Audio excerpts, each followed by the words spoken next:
Bonjour, j'espère que vous allez bien. Toujours, on est dans la révision du module théorie sociologique contemporaine.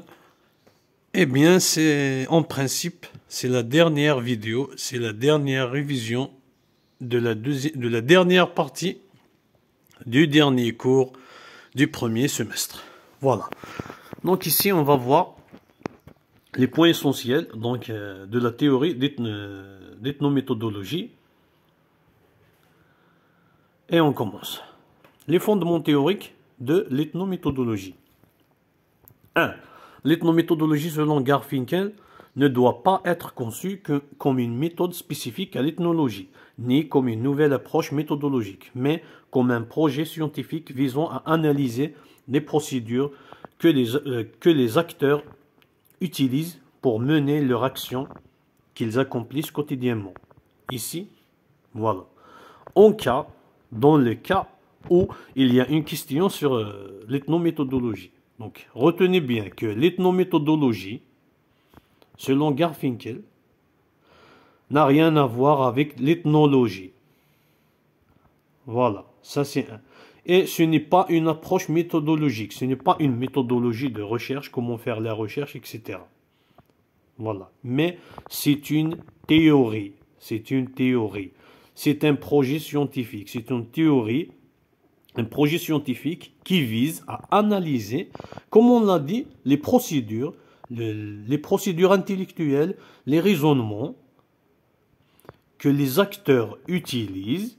Pourquoi?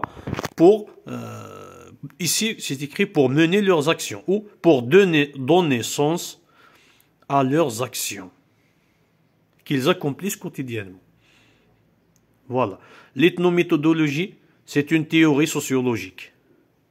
Ce n'est pas une approche méthodologique pour faire une recherche. Ce n'est pas une méthode de l'ethnologie. Voilà. Gardez bien parce que c'est possible c'est possible d'avoir une question piège, surtout concernant ce terme ethnométhodologie. Donc, je répète, souvenez-vous bien, l'ethnométhodologie de Garfinkel n'a rien à voir avec l'ethnologie et n'est pas une approche méthodologique pour faire une recherche. Mais c'est une théorie, c'est un projet scientifique. Donc ce projet scientifique, cette théorie, elle se base sur quoi principalement? Elle se base sur l'analyse des procédures intellectuelles, du raisonnement, donc de tout ce qui a poussé, tout ce qui a fait, tout ce qui aide l'acteur, les acteurs, tout ce qui utilise les acteurs. Pourquoi? Pour donner du sens donc à leurs actions. Voilà. C'est ça le premier point à retenir. Bien sûr, ici, dans la dernière phrase, que les acteurs utilisent pour mener leur action qu'ils accomplissent quotidiennement. Donc ici, dans cette théorie, je laisse pour le troisième point, pour mieux comprendre cette phrase. On continue. Le deuxième point, l'ethnométhodologie et le raisonnement sociologique pratique d'un sociologue, qui consiste à repérer et analyser les méthodes et les façons de faire des acteurs sociaux à travers lesquels ils rendent leurs actions quotidiennes visiblement rationnelles. Donc toujours, c'est ce qu'on est en train de répéter. Donc l'ethnométhodologie, donc c'est un raisonnement sociologique pratique d'un sociologue. Pourquoi? Pour repérer, pour analyser, on a dit les méthodes, les façons de faire, les procédures intellectuelles des acteurs sociaux, à travers lesquels, donc ces méthodes, ces procédures, ils rendent leurs actions quotidiennement rationnelles. Ça veut dire ils donnent du sens à leurs actions. C'est ça. Le troisième point, l'ethnométhodologie ne considère pas les faits sociaux comme des choses. Donc, contrairement donc, à la démarche objective, donc, objectiviste donc, de Durkheim, etc.,